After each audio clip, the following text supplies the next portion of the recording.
mata semua orang dan berubah menjadi ketiadaan. Bagaimana ini mungkin? Ucap Hunyu.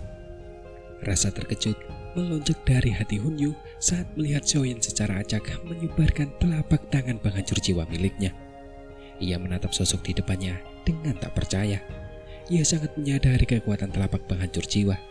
Seorang ahli Dozun puncak 9 perubahan biasa tidak akan mampu menerimanya, apalagi secara langsung, karena telapak tangan itu mengandung energi dingin yang gelap yang menggerogoti jiwa seseorang. Namun, telapak tangannya yang kuat tidak berarti apa-apa bagi Xiaoyan. Apakah kau pikir hanya anggota klan Hun yang memiliki trik seperti itu? Ucap Xiaoyan. Sosok Xiaoyan berjalan di udara. Dia menatap Hunyu yang berwajah jelek lalu tertawa. Xiaoyan, kau jangan terlalu sombong, ucap Hunyu. Ekspresi Hunyu tampak gelap dan berbahaya saat dia menatap Xiaoyan. Hatinya dipenuhi dengan ketidakpuasan. Dia jelas mengerti bahwa Xiaoyan tidak akan sebanding dengannya jika Xiaoyan tidak berlatih selama 1 bulan di dalam pohon kuno Bodhisattva. Tetapi tidak satu pun dari banyak kemungkinan situasi yang dapat terjadi adalah kenyataan. Xiaoyan tersenyum saat mendengar teriakan Hunyu yang gelap dan dingin. Tangan Xiaoyan tiba-tiba terayun dan sekumpulan besar api panas meletus dari lengan bajunya. Setelah itu, api tersebut membentuk tangan api berukuran 1000 kaki yang mencengkram Hunyu dengan kecepatan seperti kilat. Hunyu menggertakkan giginya karena tidak puas saat melihat Xiaoyan menyerang. Kabut hitam membumbung dari tubuhnya sebelum berubah menjadi banyak binatang kabut hitam yang ganas. Mereka berteriak liar saat menerkam ke arah tangan api besar itu.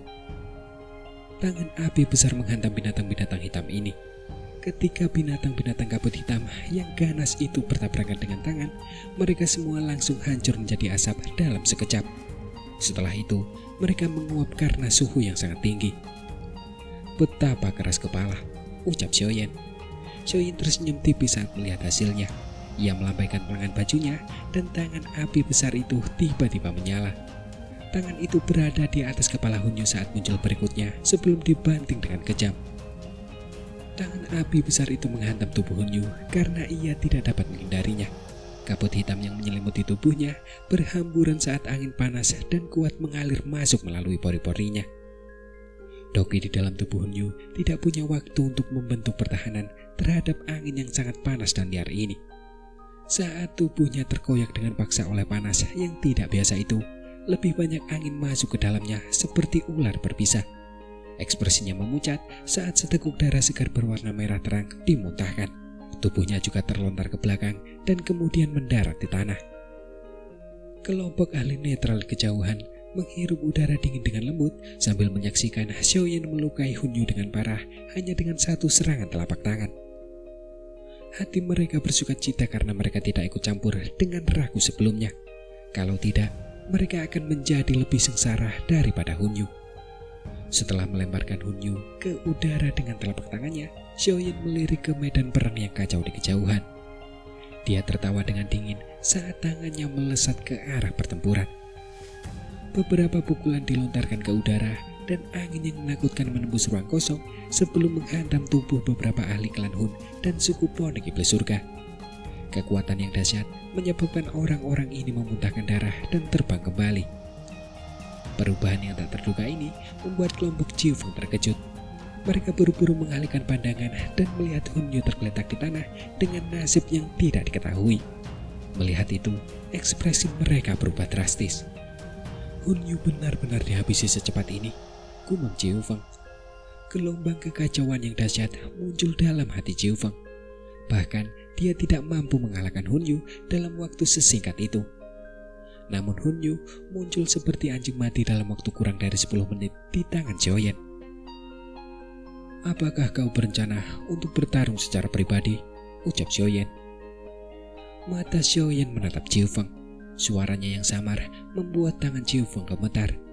Wajah Jiufeng tampak tidak menentu, tetapi dia akhirnya tidak mengatakan apapun. Karena bahkan Hunyu telah kalah telak, lalu apalagi yang perlu dikatakan tentangnya? Situasi saat ini tidak ada harapan. Bocah ini sudah menjadi sangat kuat. Hanya para tetua agung di dalam suku yang bisa menghabisinya, ucap dalam hati Jiufeng. Mata Jiufeng berkedip. Akhirnya, dia menelan amarah niat membunuh di dalam hatinya. Mengungkapkan niat membunuh saat ini hanya akan menghasilkan nasib yang mirip dengan Hunyu. Xiaoyan melirik Hunyu di kejauhan yang tengah berjuang untuk berdiri. Setelah menekan semua orang dengan kata-katanya, hasrat membunuh membuncah dalam hatinya. Ia dan klan Hun adalah musuh yang tidak akan beristirahat sampai pihak lain mati. Hunyu ini adalah salah satu individu yang paling menonjol di antara generasi muda klan Hun. Jika ia bisa membunuhnya, bahkan klan Hun akan merasakan sakit. Karena itu, ia tidak bisa membiarkan orang-orang dari klan Hun pergi begitu saja.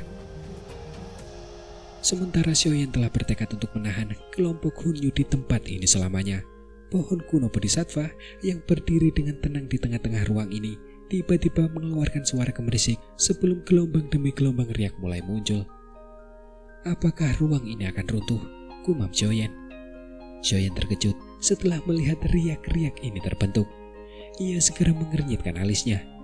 Pohon kuno Bodhisattva tidak akan terus ada di dunia ini selamanya. Setelah memuntahkan benih Bodhisattva, ia akan sekali lagi tenggelam ke dalam tanah dan beristirahat. Ia hanya akan keluar dari tanah setelah mengumpulkan energinya. Tetapi tidak ada yang tahu kapan itu akan terjadi lagi.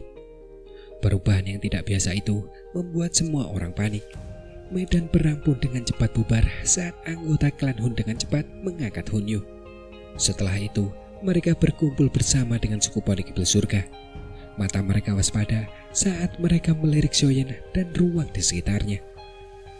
"Saudara Hunyu, apa kamu baik-baik saja?" ucap Jiu Feng sembari melirik Hunyu yang tampak pucat dan bertanya dengan lembut. Hunyu menyeka jejak darah dari sudut mulutnya. Dia perlahan menggelengkan kepalanya saat matanya menatap tajam ke arah Xiaoyan. Sesaat kemudian, bibirnya bergetar.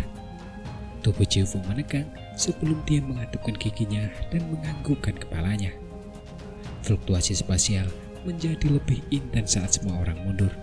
Tiba-tiba, garis retakan muncul dan pilar cahaya yang menyilaukan melesat keluar darinya. Setelah retakan pertama muncul, semakin banyak irisan spasial lurus muncul di permukaan. Dalam beberapa menit, ruang yang sangat padat itu telah memperoleh ribuan lubang. Akhirnya, ruang itu meledak di depan mata semua orang yang panik. Cerita berpindah ke bagian terdalam di wilayah gurun kuno. Pohon kuno Bodhisattva yang sangat besar berdiri sendiri di padang rumput ini. Udara yang megah dan menyegarkan terus menyebar darinya ke segala arah, memperlihatkan pemandangan yang spektakuler. Beberapa sosok duduk tak jauh dari pohon kuno Bodhisattva. Mereka adalah Nalan Yanran dan yang lainnya yang tertinggal. Ada juga beberapa ahli lain yang baru saja menerobos gelombang binatang buas. Semua yang hadir telah pulih sepenuhnya dari luka-luka mereka. Tetapi mereka tidak mau pergi begitu saja. Oleh karena itu, mereka terus berjaga. Suara gemerisik tiba-tiba terdengar di padang rumput yang tenang. Pohon kuno Bodhisattva di tengah padang tidak bergerak selama sebulan. Tetapi tiba-tiba, pohon itu mulai mengeluarkan cahaya zamrud yang menyilaukan. Segera setelah itu, banyak sosok menyedihkan lolos dari cahaya ini dan mendarat di tanah di sekitarnya. "Guru," ucap Nalan Yanran. Adegan yang tiba-tiba ini membuat semua orang terkejut. Kegembiraan membuncah saat kelompok Nalan Yanran bergegas berdiri. Mata mereka menatap dengan gembira ke arah sosok yang tak jauh dari mereka. "Kita akhirnya keluar," ucap Kuking Yang. Kelompok Kuking yang menghirup udara segar padang rumput dalam-dalam. Mereka merasa gembira karena selamat dari musibah. Bagaimana orang luar bisa membayangkan bahaya seperti apa yang telah mereka alami selama 1 bulan yang singkat ini? Ilusi menakutkan itu mungkin masih akan tetap ada dalam pikiran mereka setelah waktu yang lama. Xiaoyan menghela napas pelan. Transformasinya paling hebat selama 1 bulan ini. Meskipun baru sebulan di mata orang lain, ia telah mengalami 100 kali reinkarnasi. Latihan reinkarnasi mungkin tidak memungkinkan kekuatannya benar-benar meningkat, tetapi tanpa disadari telah meninggalkan sesuatu yang dapat mempengaruhi. Pohon kuno Bodhisattva mulai bergetar setelah orang terakhir terlempar keluar. Cahaya melingkar dilepaskan dari bawah pohon kuno Bodhisattva. Tanah tampak berubah menjadi cair karena cahaya ini. dan pohon kuno Bodhisattva perlahan memasuki bumi melalui cairan ini. Ekspresi banyak orang berubah saat melihat pohon kuno Bodhisattva masuk ke dalam tanah. Hati mereka dipenuhi dengan ketidakpuasan. Bahkan seorang dosen elit tidak akan dapat menemukan pohon kuno Bodhisattva begitu pohon itu masuk ke dalam tanah. Dengan kata lain, kali berikutnya seseorang dapat melihat pohon kuno Bodhisattva adalah saat pohon itu muncul di dunia lagi. Mungkin akan ribuan tahun berlalu saat itu kembali terjadi. Sayangnya, kita tidak menemukan hati Bodhisattva, ucap Gu Qingyang. Gu Qingyang mendesah pelan dan menatap dengan agak menyesal saat ia menyaksikan pohon kuno Bodhisattva perlahan tenggelam ke dalam tanah. Xiaoyan yang mendengar kata-kata ini hanya tersenyum tipis. Tangannya mengusap lembut bagian dadanya yang kini ditumbuhi jantung jernih seperti zamrud yang berdebar kencang. Ini adalah jantung Bodhisattva yang legendaris, tetapi Xiaoyan belum menyempurnakannya. Begitu ia benar-benar menyempurnakannya, ia akan mampu melangkah ke kelas doseng. Saudara Bodhisattva, terima kasih banyak. Semoga kita bisa bertemu lagi di masa mendatang, gumam Xiaoyan. Xiaoyan bergumam pelan sambil melihat pohon kuno Bodhisattva tenggelam lebih dalam ke bawah tanah. Hatinya merasa sedikit menyesal. Pohon kuno Bodhisattva ini tidak memiliki kecerdasan sejati. Kalau tidak, pohon itu pastilah ahli sejati di benua Dogi. Karena jika dia dapat berteman dengannya, bantuan yang diberikannya pasti luar biasa. Pohon kuno Bodhisattva akhirnya tenggelam ke dalam tanah di depan banyak pasang mata. Setelah jejak terakhir cahaya zamrud menghilang, padang rumput ini sekali lagi menjadi kosong. Xiaoyan mendesah pelan dalam hatinya saat ia melihat pohon kuno Bodhisattva itu benar-benar menghilang. Ia baru saja akan berbicara ketika ekspresinya tiba-tiba berubah. Ruang di sekitarnya tiba-tiba menjadi sangat terdistorsi, seolah-olah seperti penjara telah menyegel mereka. Distorsi ruang yang intens menyegel seluruh area ini. Setiap fluktuasi spasial tidak dapat keluar darinya. Ekspresi Xiaoyan tampak gelap dan dingin saat dia menoleh. Dia melihat ke arah asal fluktuasi spasial ini dan melihat sosok ilusi ponik surga yang sangat besar berkeliaran di langit di belakang Jiufeng. Seluruh langit diselimuti oleh ponik surga yang ilusi ini, dan riak spasial dari sebelumnya berasal dari tubuhnya. Sepertinya kepala suku berikutnya dari suku ponik iblis surga akan menjadi orang lain, ucap Xiaoyan. Hati Jiufeng bergetar saat melihat tatapan Xiaoyan yang gelap dan pekat. Jiufeng segera berteriak dengan suara yang dalam. Hunyu, mengapa kamu tidak bertindak? Ucap Jiufeng. Senyum dingin muncul di wajah Hunyu saat mendengar teriakan Jiufeng. Dia mengepalkan tangannya dan sebuah gulungan muncul di telapak tangannya. Kemudian dia menghancurkannya. Fluktuasi spasial yang kuat menyerbu keluar dari gulungan itu setelah hancur. Kekuatan spasial ini ditransfer ke tubuh Jiufeng. Tangan Jiufeng tiba-tiba meluncur melintasi ruang kosong di depannya setelah ia menerima kekuatan spasial yang kuat ini. Sebuah robekan spasial menyebar sebelum membentuk sebuah lubang hitam di ruang itu. Sebuah aura mengerikan menyapu seperti badai dari tempat itu. Semua orang yang hadir tiba-tiba berubah ekspresinya saat merasakan aura mengerikan yang menyebar dan mereka berseru, "Elit Banseng," ucap beberapa orang yang melihat apa yang terjadi. Ekspresi Xiaoyan serius. Orang-orang sialan ini belum menyerah. Mereka berencana memanggil para ahli dari klan mereka. "Kita tidak bisa membiarkan mereka berhasil," ucap Xiaoyan. Kilatan dingin melintas di mata Xiaoyan. Ia melambaikan tangannya dan api menyerbu keluar dari lengan bajunya. Api itu berubah menjadi binatang ganas yang melesat menuju celah spasial dengan kecepatan seperti kilat. Binatang api itu muncul di depan retakan spasial sambil memancarkan suhu tinggi. Tetapi sebelum bisa meledak, tangan putih pekat seperti tulang tiba-tiba terulur dari retakan spasial. Ia meraih api dan kabut hitam melonjak. Api itu pun terkikis menjadi ketiadaan. "Hunyu, tidak disangka bahkan kau tidak bisa menghabisi bocah dari klan Zhao ini," ucap seorang sosok. Suara batuk seorang tua perlahan terdengar dari celah spasial setelah tangan keriput putih itu terulur keluar. Setelah itu, seorang lelaki tua berpakaian putih keabu-abuan perlahan melangkah keluar dari celah dan muncul di depan mata semua orang. Sosok tua ini sedikit bungkuk, tangannya memegang tongkat berbentuk tengkorak. Kedua matanya dalam, memancarkan cahaya hijau yang tenang. Dia memberi kesan yang sangat menyeramkan dan aneh. Kecelakaan telah terjadi. Kalau tidak, aku tidak akan menggunakan gulungan spasial ini, ucap Hunyu mengerutkan kening setelah mendengar kata-kata lelaki tua itu. Setelah itu, dia menatap Xiaoyan dan berkata, dia berlatih selama sebulan di bawah pohon kuno Bodhisattva, dan kekuatannya telah melonjak ke tahap ke-9 kelas Dosun Puncak. Selain itu, dia masih memiliki beberapa benih Bodhisattva di tangannya. Tetua Yao harus campur tangan untuk mempertahankannya, ucap Hunyu. Pria tua bernama Tetua Yao itu sedikit terkejut setelah mendengar ini. Matanya yang mengandung cahaya hijau mendarat pada Xiaoyan. Senyum aneh muncul di wajahnya yang keriput. Tidak disangka bocah ini telah menemukan keberuntungan seperti itu, ucap Tetua Yao. Xiaoyan mengerutkan kening saat berhadapan dengan tatapan mata orang tua itu yang mengamatinya. Dia menghela nafas pelan. Tampaknya dia akhirnya akan melawan Banseng yang asli hari ini. Orang-orang ini memanggil seorang ahli dari klan mereka, ucap Uhua berteriak dengan marah ketika dia melihat siapa yang datang. Ekspresi Gu Qingyang juga relatif suram. Dia mengebalkan tangannya dan sebuah gulungan muncul di dalamnya. Akhirnya dia menghancurkannya. Tetapi dia terkejut menemukan bahwa tidak ada fluktuasi spasial yang muncul meskipun telah menghancurkan gulungan spasial tersebut. Tidak ada gunanya. Ruang di sini telah disegel oleh sosok ilusi ponik surga yang dipanggil oleh Jifeng. Tanpa izinnya, fluktuasi spasial tidak akan dapat ditransmisikan keluar, ucap Sunar perlahan menggelengkan kepalanya dan berkata dengan lembut. Kemudian, tatapan Tetua Yao beralih dari Xiaoyan.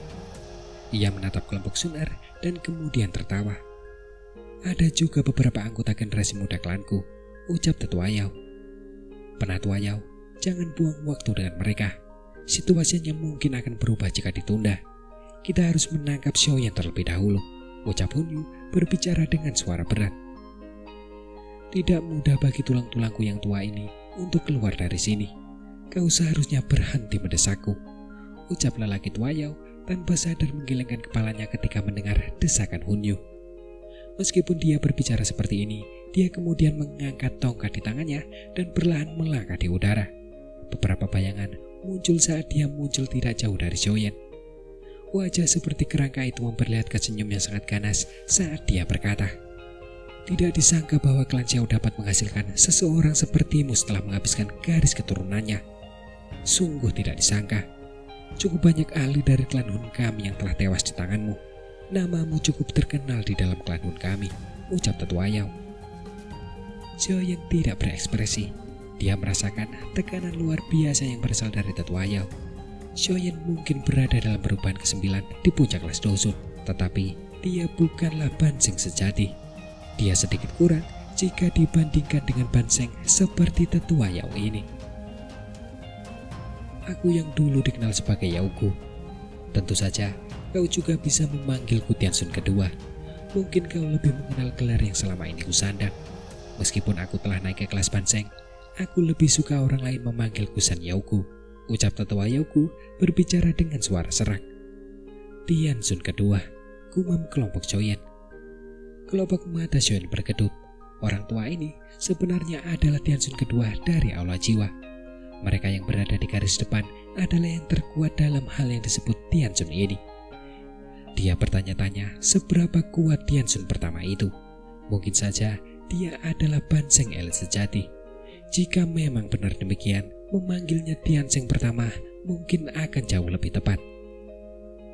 Hati Xiaoyan tanpa sadar jatuh saat memikirkan Tiansun pertama. Kekuatan klan Hun ini memang luar biasa hebat dan tak terduga. Jika seseorang tidak memiliki kekuatan doseng, akan sulit untuk melindungi diri sendiri saat bertarung dengan mereka.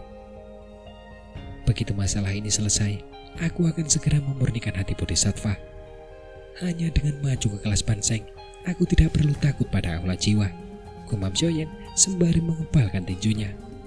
Sejak dia menjadi Dao saat itu, dia telah memanfaatkan kemalasan Aula Jiwa untuk meningkatkan kekuatannya.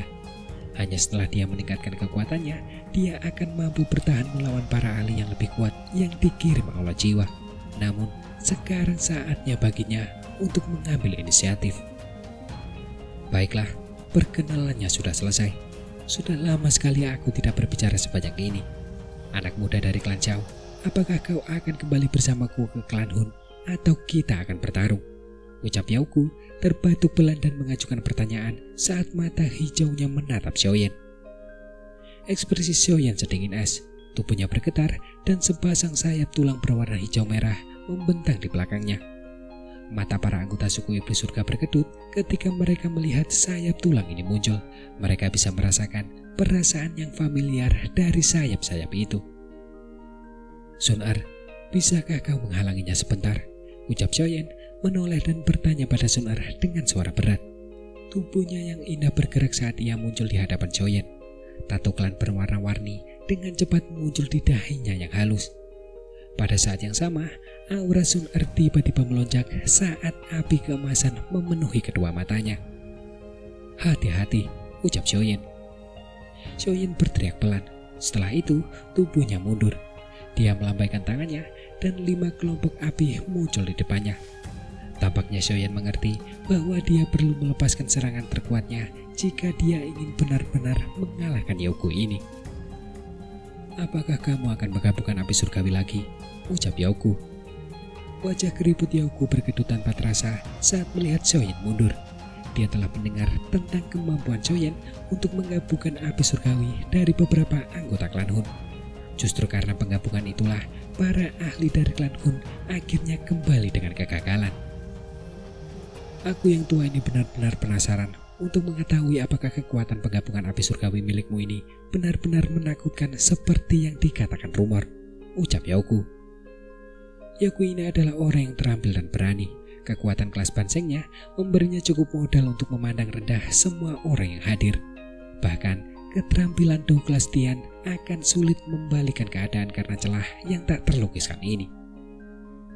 Namun Yauku tidak akan pernah menyangka para ahli dari klan Hun yang telah melawan Xiaoyan saat itu juga telah mengadopsi mentalitas seperti itu. Sun Er dari klanku, pemilik garis keturunan dewa dan dikabarkan sebagai orang dengan garis keturunan paling sempurna di klanku, ucap Yauku. Mata Yauku menatap Sun Er yang tidak jauh darinya. Senyum keriput muncul di wajahnya saat dia kembali berkata, potensimu cukup bagus, tetapi saat ini kau bukanlah tandinganku, ucap Yauku. Kalimat terakhir Yauku baru saja terdengar ketika tubuhnya tiba-tiba menghilang.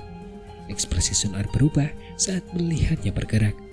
Tubuhnya yang indah tiba-tiba mundur saat telapak tangannya yang dikelilingi oleh api keemasan menghantam dengan kejam ke suatu titik di udara. Telapak tangannya disertai dengan suhu yang menakutkan. Ruang itu terdistorsi saat telapak tangannya terjulur dan sosok tua yang bengkok muncul. Sosok ini tidak lain adalah Shen Yauku. Indramu cukup bagus. Tidak heran kau adalah anggota dengan potensi terbesar di klanku, ucap Shen Yauku tertawa aneh setelah dipaksa muncul oleh Sun Er. Tangannya seperti ular berbisa saat berputar aneh. Setelah itu, telapak tangannya bertabrakan dengan telapak tangan Sun Er seperti kilat. Angin yang menakutkan yang disertai dengan panas menyapu langit. Tubuh Shen Yauku tidak bergerak, tetapi Sun Er mengeluarkan erangan teredam dan kakinya terhuyung mundur. Sun Er segera menstabilkan tubuhnya setelah mengambil langkah terakhir. Kedua tangannya disatukan. Kedua tangannya tampak seperti bunga teratai yang sedang mekar karena membentuk banyak segel yang rumit. Api keemasan yang terang meletus dari tubuh Sun Er ke segala arah saat segel-segel ini berubah. Seluruh langit tampak tiba-tiba terbakar saat api keemasan ini muncul. Melihat api terang yang tiba-tiba meletus dari Sun Er, ekspresi terkejut juga melintas di wajah Yauku. Api kaisar emas pembakar langit, api warisan klanku yang menduduki peringkat keempat dalam peringkat api surgawi. Tidak disangka seorang gadis kecil sepertimu mampu menaklukkannya, ucap Yauku. Api keemasan berkobar di atas langit. Tampaknya api itu telah membakar langit saat ini. Api kaisar emas pembakar langit menduduki peringkat keempat dalam peringkat api surgawi. Api ini hanya kalah dari api teratai iblis pemurnian. Meskipun api surgawi ini tidak semisterius api teratai iblis pemurnian, api ini terkenal di zaman kuno. Selain itu, api surgawi ini merupakan warisan dari klanku. tetapi jarang ada yang bisa menaklukkannya. Oleh karena itu, hati Shen Yaogu sedikit terguncang ketika dia mengenali api ini. Itu memang api Kaisar Emas Pembakar Langit, gumam Xiaoyan. Xiaoyan merasakan fluktuasi api yang kuat dari langit yang jauh. Hatinya bergetar. Dia sudah menduga ini sejak lama, tetapi Sun Er jarang melepaskan api Kaisar Emas Pembakar Langit. Oleh karena itu, dia tidak pernah memastikan tebakannya. Memang pantas bagi klanku untuk memiliki warisan misterius seperti api surgawi ini, ucap Xiaoyan. Xiaoyan mendesah iri dalam hatinya. Api Kaisar Emas Pembakar Langit menduduki peringkat tinggi dalam peringkat api surgawi. Hal ini tentu saja membuktikan kekuatannya yang luar biasa. Jika berbicara tentang keganasannya, bahkan api surgawi Xiaoyan yang baru saja lahir yang terbentuk dari penggabungan 4 api surgawi mungkin tidak lebih baik dari api surgawi Kaisar Emas Pembakar Langit ini. Bagaimanapun, api surgawi yang berada di peringkat dekat puncak peringkat api surgawi sangat mengerikan. Contohnya adalah 3 api surgawi teratas. Mengatakan bahwa mereka memiliki kekuatan untuk menghancurkan dunia bukanlah berlebihan. Karena bahkan bencana besar telah menimpa dunia zaman kuno setiap kali api surgawi teratas meletus. Xiaoyan dengan cepat memfokuskan pikirannya saat pikiran ini berlama-lama di hatinya. 4 kelompok api surgawi dengan cepat bergabung bersama saat gelombang fluktuasi destruktif yang dahsyat menyebar dengan tenang. Ada desas-desus bahwa api surgawi Kaisar Emas Pembakar Langit dapat membakar Doki. Keganasannya sudah terkenal. Hari ini, aku yang tua ini akan melihat apakah itu benar seperti yang dideskripsikan oleh desas-desus itu, ucap Yaogu sembari melangkah di udara. Mata hijaunya menatap Sun Er yang berada agak jauh saat dia berbicara dengan suara serak. Kabut hitam tiba-tiba melonjak dari tongkat kerangka di tangannya setelah kata terakhirnya terdengar. Dalam sekejap mata, kabut hitam ini meresap ke langit. Energi yang sangat gelap dan dingin bersembunyi di kabut hitam ini. Oleh karena itu, kabut itu tidak menyebar meskipun suhu di langit tinggi. Sebaliknya, kabut itu dengan cepat menggumpal menjadi kerangka hitam besar di bawah kendali Yaogu. Kerangka hitam ini setinggi 10.000 kaki. Ia berdiri di langit seperti kerangka dewa jahat. Kabut hitam pekat keluar dari tubuhnya saat tekanan dingin menyapu keluar. Ia menyebabkan sebagian besar orang yang hadir merasa seolah-olah jiwa mereka berada dalam kolam yang dingin. Suasana pun menjadi sangat suram dan dingin. Raja Kerangka Kegelapan. Dia telah memanggil makhluk ini saat dia mulai bertarung. Tampaknya penatua Yaogu cukup takut dengan apa yang disebut api Kaisar Emas Pembakar Langit, gumam Hunyu. Hunyu merenungkan beberapa hal saat mengamati kerangka hitam besar di langit. Kerangka hitam ini adalah keterampilan Do tingkat rendah kelas Tian yang langka. Seseorang akan dapat menggunakan Doki dan energi di sekitarnya untuk membentuk Raja Kerangka setelah menguasainya. Raja Kerangka ini sekeras logam dan kebal terhadap api dan air. Selain itu, setiap bagian tubuhnya mengandung energi yang sangat gelap dan dingin. Jika seorang ahli biasa terkena kegelapan ini, tubuh ahli itu mungkin terlihat baik-baik saja, tetapi jiwanya akan terkikis. Oleh karena itu, benda ini dapat dianggap sangat menyeramkan dan juga kejam. Dengan kekuatan banseng milik Yaogu saat ini, kerangka hitam yang telah ia panggil setelah melepaskan keterampilan Do ini dengan seluruh kekuatannya sangatlah kuat. Bahkan beberapa ahli yang telah mencapai kelas banseng harus berhati-hati saat menghadapi makhluk besar ini. Dengan demikian, orang dapat mengetahui betapa merepotkannya Raja Kerangka Hitam itu. Setelah itu, Yaogu mengarahkan tongkat kerangka itu ke arah Sun Er dari jauh setelah memanggil kerangka hitam besar itu. 2 kelompok cahaya hijau segera muncul. Dia melangkah melintasi langit dan muncul agak jauh di depan Sun Er. Telapak tangan kerangka itu yang ditutupi kabut hitam pekat dengan mudah merobek ruang dan menghantam kepala Sun Er dengan kejam. Sun Er tidak berani meremehkan serangan ganas dan dahsyat dari kerangka itu. Sosoknya yang cantik dengan cepat mundur. Pada saat yang sama, gumpalan api emas berukuran 100 kaki tiba-tiba melonjak keluar dari tubuhnya. Gumpalan itu bertabrakan dengan kejam dengan tangan kerangka hitam itu. Suara mendesis tajam meletus saat keduanya bertabrakan. Dingin yang ekstrim dan panas yang ekstrim saling terkait. Kabut putih yang memuakan membumbung dan menyebar. Tangan keriput Yauku terkepal saat dia berdiri jauh. Tangan kerangka besar itu juga terkepal. Orang bisa mendengar suara retakan saat api emas itu hancur. Sunar mengernyitkan alisnya setelah serangan balasannya berhasil digagalkan dengan mudah. Elit Panseng memang sangat kuat. Meskipun dia memiliki bantuan dari api kaisar emas pembakar langit, dia hanya mampu melindungi dirinya sendiri. Namun untungnya, tugas Sunar bukanlah mengalahkan Yauku. Sebaliknya, tujuannya adalah menundanya. Kaisar emas pembakar formasi langit, ucap Sunar. Tubuh Sunar yang halus dengan cepat mundur. Tangannya membentuk banyak segel misterius. Setelah teriakannya yang dingin terdengar, api emas yang bertahan di langit tiba-tiba mulai bergoyang. Selusin pilar api emas melesat jatuh dari langit. Pilar-pilar api itu menyebar dan menyatu satu sama lain. Itu tampak seperti jaring ikan yang terbuat dari api yang menghubungkan langit dan daratan, menjebak kerangka hitam besar itu dalam prosesnya. Tinju kerangka hitam itu yang berisi kabut gelap dan dingin menghantam tirai api dengan kejam. Suara yang mengguncang bumi muncul saat banyak riak terbentuk di tirai api. Wajah Sunar tampak muram. Segel yang dibentuk oleh tangannya berubah saat pilar api emas yang tak terhitung jumlahnya melesat keluar dari formasi. Pilar-pilar itu menghantam tirai api di sekitarnya sebelum terpantul. Akhirnya, semuanya melesat ke kerangka besar yang berdekatan. Pilar-pilar api ini menjadi lebih mencolok setelah terpantul oleh tirai api. Suhu yang menakutkan di dalamnya menyebabkan udara di dalam formasi besar itu terbakar.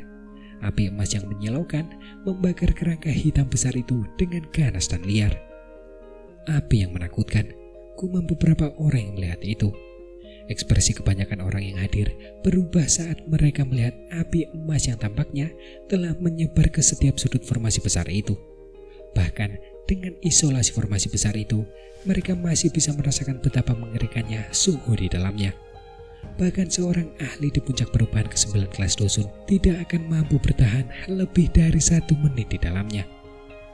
Karena bagaimanapun, api kaisar emas pembakar langit adalah api surgawi yang menakutkan, yang dikatakan bahwa mampu membakar Doki. Kabut hitam di sekitar kerangka hitam besar itu dengan cepat menghilang karena kobaran api emas yang membakar liar ini. Beberapa tulang bahkan menjadi kabur saat ini. Terlepas dari seberapa kuat Yauku, mustahil baginya untuk sepenuhnya mengabaikan api kaisar emas pembakar langit yang menakutkan itu. Itu memang layak menjadi api kaisar emas pembakar langit, gumam Yauku. Yauku mengernyitkan alisnya saat melihat kerangka hitam itu berjuang di dalam formasi api. Jika Sunar tidak memiliki api kaisar emas pembakar langit, dia tidak akan mampu memaksa kerangka kegelapan ke dalam kondisi seperti itu, terlepas dari Doki yang digunakannya. Meskipun api surgawi itu kuat, kamu tidak dapat melepaskan potensi penuhnya dengan kekuatanmu. Bahkan ada desas-desus bahwa pemilik pertama api kaisar emas pembakar langit legendaris ini dapat membakar dunia yang diciptakan oleh seorang elit dos yang menjadi ketiadaan dengan api ini, ucap Yauku. Mata Yauku berkedip-kedip, tangannya yang keriput membentuk segel aneh. Pada saat yang sama, suara aneh keluar dari mulutnya. Kerangka hitam besar di lautan api emas itu tiba-tiba bergerak setelah teriakan Yauku terdengar. Gelombang demi gelombang kabut hitam keluar dari tubuhnya ke segala arah. Jeritan menyedihkan bergema di langit. Jika seseorang memperhatikan dengan seksama, seseorang akan menemukan bahwa kabut hitam itu dibentuk oleh jiwa yang jumlahnya tak terbayangkan. Jiwa-jiwa yang tak terhitung jumlahnya menyebar keluar. Mereka tiba-tiba meledak saat bersentuhan dengan api emas. Kekuatan dari ledakan diri sejumlah besar jiwa itu bahkan menyebabkan lautan api emas itu meledak terpisah. Saat ini terjadi, tubuh kerangka hitam itu tiba-tiba menyusut. Dalam sekejap mata, ia telah berubah dari 10.000 kaki tingginya menjadi 100 kaki. Meskipun tubuhnya telah menyusut, kerangka itu telah tumbuh lebih gelap. Energi yang sangat gelap dan dingin perlahan menyebar dari tubuh kerangka itu. Lihatlah aku menghancurkan formasi api milikmu ini, ucap Yauku. Kerangka itu perlahan mengangkat kepalanya. Rahangnya bergerak sambil mengeluarkan tawa aneh. Tawa itu adalah suara Yauku. Orang tua ini telah berhasil menyatukan jiwanya dengan kerangka itu. Ekspresi Sun Er sedikit berubah setelah mendengar kata-kata itu. Matanya yang cantik melirik ke tempat Yaoku berada sebelumnya. Sosok tua berdiri di tempat itu, tetapi kedua mata sosok tua itu tampak kosong. Jelas bahwa sosok itu hanyalah cangkang kosong. Kata-kata kerangka hitam itu baru saja terdengar ketika ia berkelebat dan muncul di tepi formasi api. Telapak tangannya yang berisi cahaya hitam pekat dengan lembut memotong tirai api. Garis retakan perlahan muncul. Potongan yang mudah itu dengan jelas menunjukkan bahwa kerangka hitam itu tidak menemui halangan sedikit pun. Formasi itu tampaknya telah hancur setelah air mata ini muncul. Ia mengeluarkan suara ledakan dan meledak di depan banyak pasang mata. Gadis kecil, jika kau telah maju ke kelas Banseng, mungkin aku akan sulit untuk menentukan siapa yang akan menang hari ini. Namun sungguh disayangkan, ucap Yaoku. Mata hijau kerangka hitam itu menatap Sun Er sementara suara serak perlahan terdengar. Sudut mulut Sun Er terangkat meski mendengar ini. Dia kemudian berkata dengan lembut, "Tujuanku bukanlah untuk mengalahkanmu. Aku sudah menyelesaikan tugasku," ucap Sun Er. Sosok Sun Er yang lembut dengan cepat mundur setelah dia berbicara. Dia muncul di belakang Xiaoyan dalam sekejap. Pada saat ini, ada teratai api yang tampak estetik dan indah yang perlahan berputar di telapak tangannya. Aura pemusnahan perlahan menyebar, menyebabkan ruang di sekitarnya terdistorsi. Suara serak perlahan terdengar dari kerangka hitam itu saat menatap teratai api di tangan Xiaoyan. "Apakah ini yang kau ciptakan setelah menggabungkan api surgawi? Aku telah memberimu begitu banyak waktu. Semoga kau tidak mengecewakanku," ucap Yaoku.